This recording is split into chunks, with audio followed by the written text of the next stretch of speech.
Prasarita Padottanasana will be our next pose. Prasarita Padottanasana is a wide-legged forward fold. So if our hamstrings are really tight, maybe we use a block or pillows or anything that we can place just on the edge of the mat. So just here on the edge of the mat, whatever it is we're going to play with, wide leg, doesn't have to be as wide as we can. If I hold my arms up like this where my wrists are, right about there is where I want my ankles to be. Hands are going to come to the hips. I'd like both toes to turn inward slightly, but if that's too much for your ankles, you can allow them to turn out just a little bit.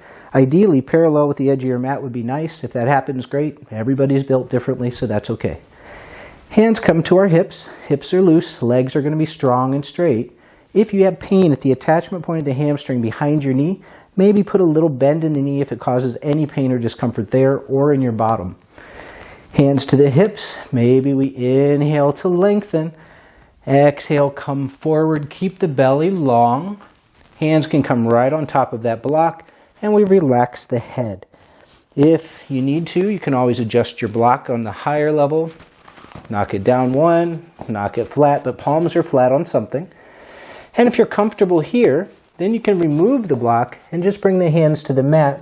Hands will separate about shoulder distance apart, and they'll begin to walk back between your feet.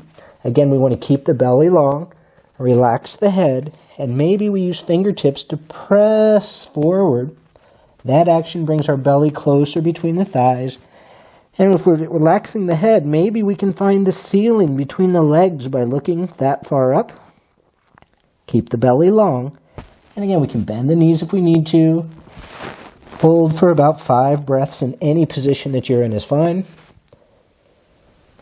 To come out, we'll inhale to straighten the arms. Exhale, hands to your hips. Inhale, rise up with a strong back. That's Prasarita Padottanasana A. There's 4 of these.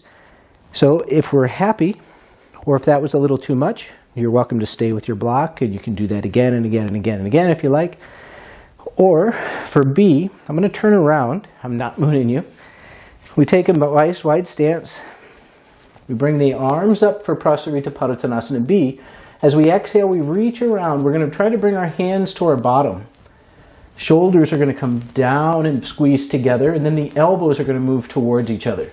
Once we have the elbows moved in nice and tight, we want to keep the elbows there and don't let them separate. Inhale to lengthen. Long belly, come forward. You're not going to go as far this time, but that's okay. Keep the shoulders and elbows moving towards each other. The belly is long, and we breathe. 5 breaths here. And then we'll inhale to come all the way up with a strong back. So that's our B, or our second version, Prasarita Padottanasana B.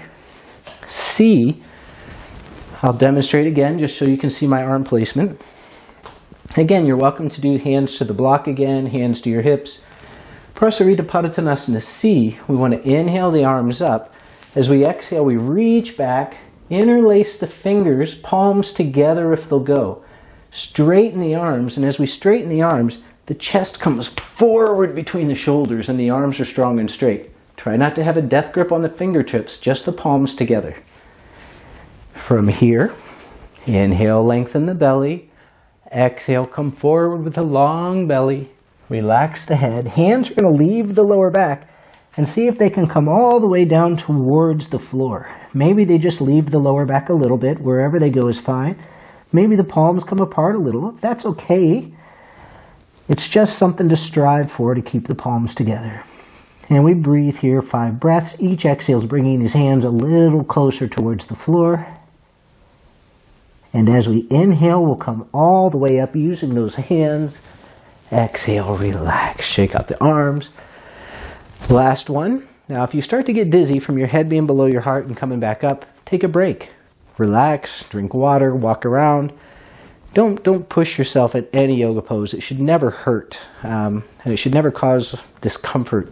You should look for your sthira-sukham, your steady ease in every pose. It's like sitting in your comfy recliner and just kind of relaxing. So that's the kind of steady ease you want to find in every pose that you go into. Prasarita Padottanasana D. This one we want to inhale the arms up. And again, if you don't have the other ones down, you can just skip this one or bring your hands to your hips or hands back to the block. But for D, we want to inhale to bring the arms up. Keep the belly long, come forward. Your first two fingers are going to wrap around the big toes. And then the wrists go out to the side and the elbows go right over those wrists. The head is relaxed and maybe the shoulders come away from the ears. And as we fold forward, we again look for that ceiling between the legs. And we breathe, keep the belly long. Usually holding about 5 breaths or so. No pain behind the knees or in the bottom. If there is, a little bend in the knee, or don't go forward as far. To come out of this, we'll inhale to straighten the arms. Exhale, release and hold your hips. Inhale to rise all the way up with a nice strong back. Step or hop your feet together. And that's our Prasarita Padottanasana A, B, C, and D. Thank you.